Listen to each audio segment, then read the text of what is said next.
Hey there, Spiritual Squad. This is Richard of Guidance by Richard. I'm so happy to be here. Guess what? It's time for another episode of In the Chair.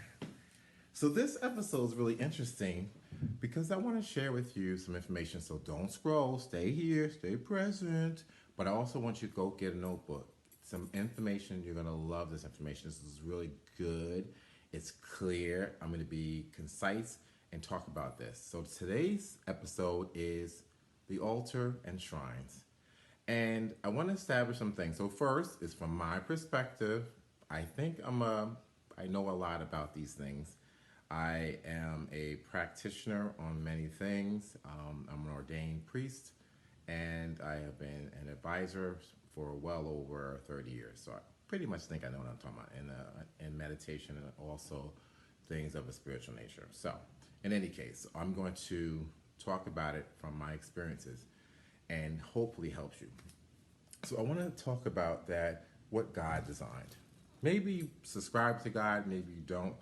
It's okay. But in terms of information and in terms of clarity, I want to establish that this is all about God and we're doing it from an uplifting perspective and give you clarity around that. And one of the things that I'm hopeful though would give you this time to really help you get to a point where you can increase your relationship and develop yourself. At anything else, if nothing else, you get an understanding of how this all works. The a shrine. So a shrine or an altar, kind of the same difference, and I use those words interchangeable so I can talk about the importance of it. Most religious practices have a place that you go to. So it could be a church, it could be an altar, it could be some type of shrine place in all different parts of the world. They all subscribe to the same thing. And what I mean by that is God designed where we could have a communicator. Some of us feel more comfortable going into an actual place, going to a church, going to a temple, something of that sort, in which you feel like in that place there's this sort of safe haven. That's great. And other of us also have the same symbolism in your home. And there are some fundamental things that are universal across the board. You can call it whatever name you want, you can do however you want to, but what does seem to be consistent is this place of origin. So let's talk about, for an example, in church, because most of us have like a church background. We go to church, our family's from church, so I'm going to do it from that perspective, just because the simplicity of it helps people, whether it be Catholic, whether it be Baptist, Christian. A lot of these type of places have these altars, if you will. The front of the altar usually has four elements present: fire, water, air, earth. That is the core. The difference is in this place, you go before the front of it. And in the front of the place is where people have praise and worship. There'll usually be someone in the front of that place. They'll be connecting. They usually have a title, priest, minister. They've been ordained. They have rites of passage to talk about that, and so on and so forth.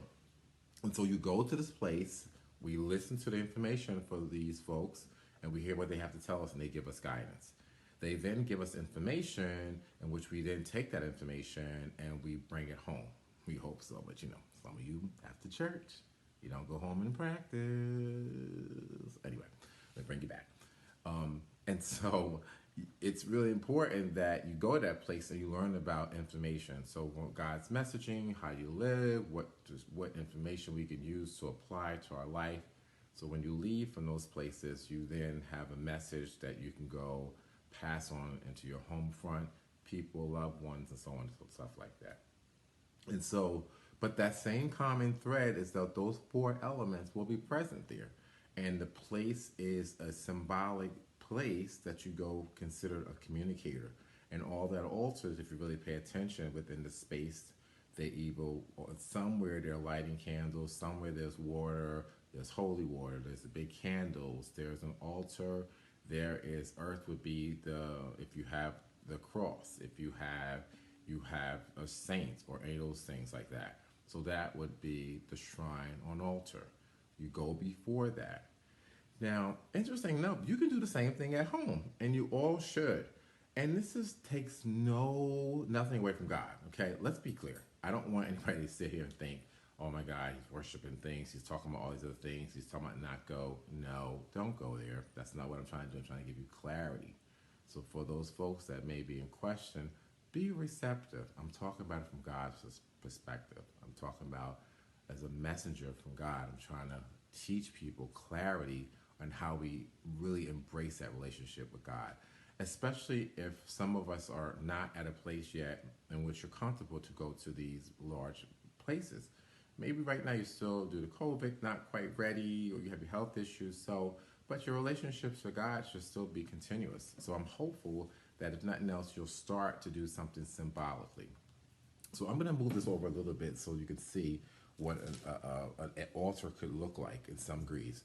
And so a lot of us have these different things, and so they're used in such a way. The four, like I mentioned, what's important about that is the four elements. The other things that are important are the four colors and the four directions. There are four primary colors. Almost every practice has it. They may not share it with you, but the four primary colors are yellow, red, blue, and white. So, and those symbolically represents directions and elements too. So blue is water, white is air, and red is earth, and yellow is fire.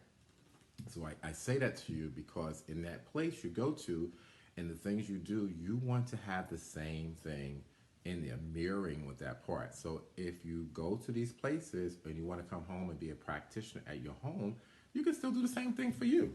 Now, I want to talk about this because this is where it gets really interesting. And this is where people, again, this is from my perspective, I don't want controversy. I don't want the messaging. It's just about educating people, and you can take whatever works for you. It's not telling you how to do it, but I want to give you clarity and how you can still have such a thing. And there are different places at home that you can set up in a little private thing. So those that are into Lukumis, Santeria, or even spiritual places, you know, a lot of things we are familiar with is what is called the white table. That is still an altar. That white table, the bovada, that space. And that same space is where you would do your praise and acknowledgement to God. And then we do prayer work at that place. So we're hopeful that you can sort of create such a method in your own home and utilize that.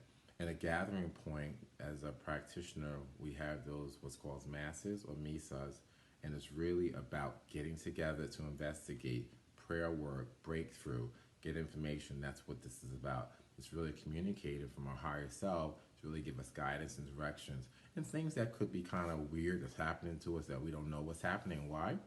That's that the misa is for.